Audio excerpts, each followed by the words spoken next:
When I was around 24 years old, I was in school, and I had met this young man, and I also had met, he was a Muslim actually, but he wasn't a practicing Muslim. So well, I also had met a girl in my class that was wearing full hijab like myself, and she had a face covering on. So I had asked her, you know, why does she wear that on her face? And you know, it looked so strange to me, right? So I said, well, can you tell me why you wear that? And she had explained to me that in Islam, you know, the beauty of a woman, a Muslim woman, is something that is so honored and respected that we don't share it with everybody, so we conceal it. And it's also, you know, backed up from the Quran that Muslim women have to cover.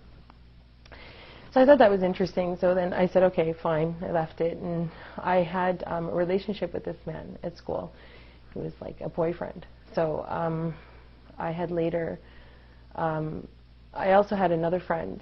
I'm not going to mention his name, but he was an Arab and he was Christian.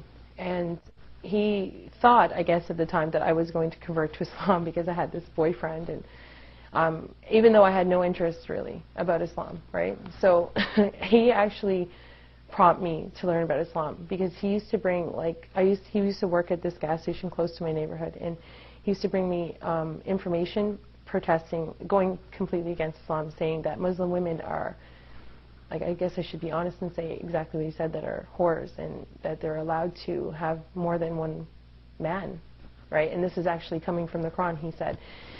So I said, you know, I said to this guy, I'm like, I really don't think that's true. I said, because, like, my reference point back to the girl at school, I said, it doesn't make any sense, right? And I said, why would she cover if she was promiscuous? So I said, well, I don't know about that. So I said, and I guess in his mind, he was trying to get me away from, you know, converting, because he thought, you know, because of this Muslim boyfriend, he was going to marry me, or it was like he was in a panic, you know, like telling me, bringing literature to me. He would bring literature to my mother at the store and pass it up to my mother. So I said, you know, I don't even want to read this. I said, I'm not interested in anything about this. So anyway, I just said, I got fed up, and that made me interested. So I decided to go to the mosque and find out about what Islam was. And to be honest, I didn't really find out too much from there. And I thought, you know, from what I did learn, that he was wrong. There was nothing in the Quran that stated that Muslim women are allowed to be promiscuous in any way. So I thought my journey ended. But it didn't. It actually just begun from there. So I went back, and I later found out that, you know, I was pregnant for the Muslim guy at school, and but he had left me. So I was now 5 months pregnant, and I was on the subway going to this new school. And from there, I looked up. I was sitting on the subway, and I looked up, and I saw Salia, the girl that I had met with the full hijab at school before. And I'm like, oh, I said, hi, how are you? And she's like, fine. And I said, where are you going? And she's like, well, I'm going to this new school. And I said, well, what one? It just so happened that we were both going to the same school now. We became very good friends, and I learned a lot about Islam from her. And it was never, you know, I wasn't really, like, before going to the masjid or the mosque and inquiring for myself. You know, Islam just came to me now, and you know, I became friends with her and a few other girls at school, and she would often invite me, you know, to her house, and I learned so much about Islam. You know, the character of a Muslim, and you know, and also I found very interesting was that she actually memorized the Quran, which is, like, to me just a book at the time, and it was like word for word she memorized it, and I was like, wow, this is amazing. So I wanted to know, like, what was in this book? You know, what was so amazing about a book that someone would memorize word for word? And, you know, there's just so many things that, you know, that amazed me. And being around a Muslim person, a practicing Muslim person, do you see the beauty of Islam? And I don't know how to sum that up or give you one particular point, but I would go to her home, and I would see how she would interact, how she would dress, how she would eat, even how she prayed. I mean, I was out with them numerous times where she would, you know, say, oh, Crystal, you know what, I have to go pray. I have to find a place to pray. I found that amazing. Like, you're just going to stop and it was winter time, you know, freezing, you know.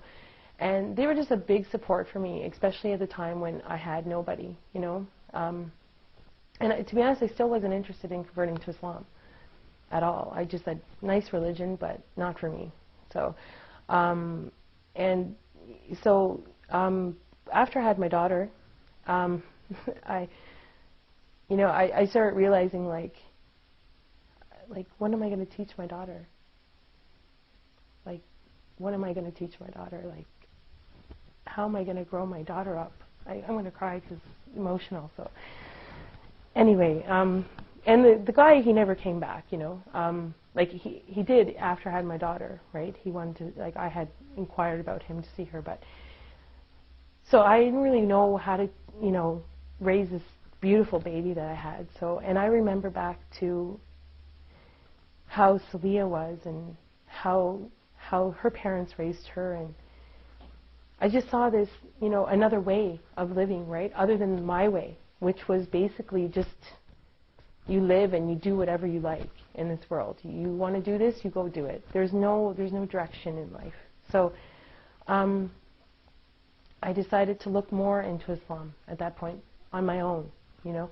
So Celia now got pregnant, and she started working at the masjid, just not far from here. And I said, well, Celia, I'm going to pop over, and, you know, every day, because I was home with my daughter, and I said, let me just come over and, you know, we'll talk about the Quran. I want to know more about it. It was hard. It was hard to find the concept of, you know, what is God. And from these experiences that I had at the masjid, I came to realize that there was a God. And, you know, one day I decided, you know, to go to the mosque. My daughter was 6 months at this point, and I was there, and I was in the room, and, you know, like, I was serious. I really wanted to know about this religion before I converted, because I never was baptized before. I never had any, you know, conversion to any religion. So I wanted to find out, you know, really, was this for me, you know? And from there, I was there one day, just, you know, like every other day, just visiting her in the office and talking about Islam and God and who He was, and, you know, what Islam can offer me and my daughter. And so one day there was a funeral of a baby girl, and from there I just thought, life's so short, you know, like, you have to really make a decision about where you're going. So I converted that day.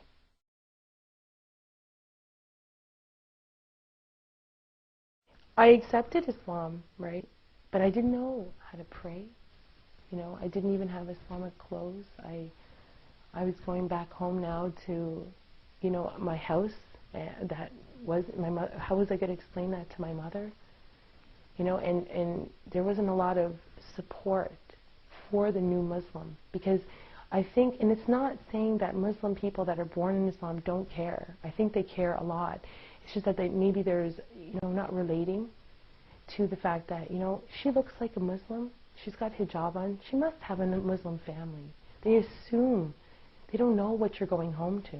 My life is different because, well, I just think of one thing. Maybe this might be not the best thing to say, but health-wise, I'm so much more healthy. I used to smoke. I don't have to say that, but I used to smoke, and I used to drink.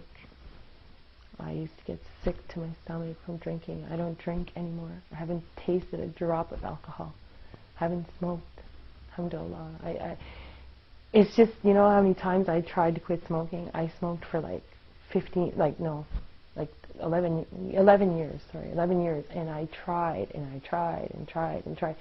I am a successful non-smoker right now, and I just owe that to God, because there's no way I could have done it, like, especially, you know, with the support of the type of people I'm around, you know.